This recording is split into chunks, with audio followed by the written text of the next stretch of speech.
মধ্যপ্রাচ্যের অস্থিরতার প্রভাব পড়েছে বৈশ্বিক ক্রীড়ায়ও, আর এ অনিশ্চয়তা তৈরি হয়েছে বহুল আকাঙ্ক্ষিত আর্জেন্টিনা স্পেন বিগ ম্যাচ ফিনালিসিমাকেও ঘিরে।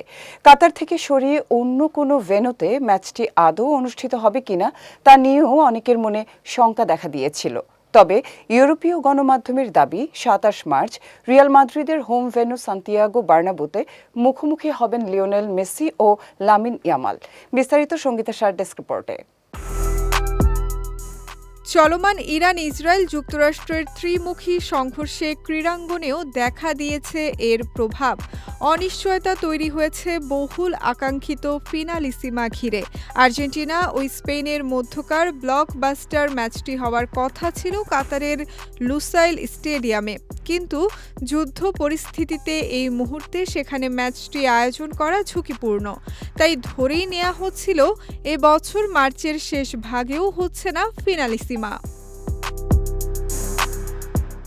তবে স্পেনের রেডিও কাদেনা কোপের এক প্রতিবেদনে জানা যায়, ম্যাচটি আয়োজনের জন্য ইউরোপের বেশ কয়েকটি স্টেডিয়াম নিয়ে আলোচনা হলেও শেষ পর্যন্ত রিয়াল মাদ্রিদের আইকনিক স্টেডিয়াম বার্নাব্যুকেই বেছে নেওয়া হয়।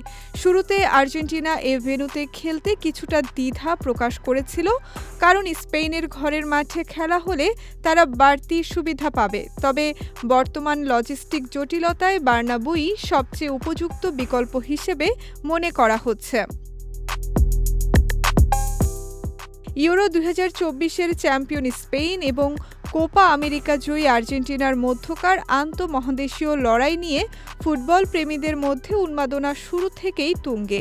একদিকে বর্তমান ফুটবল সম্রাট মেসি, অন্যদিকে যার মাঝে আগামীর মেসির ছায়া দেখছে বিশ্ব, সেই ১৮ বছর বয়সী ইয়ামাল। দুই প্রজন্মের এই লড়াই দেখার জন্য মুখিয়ে আছে সবাই।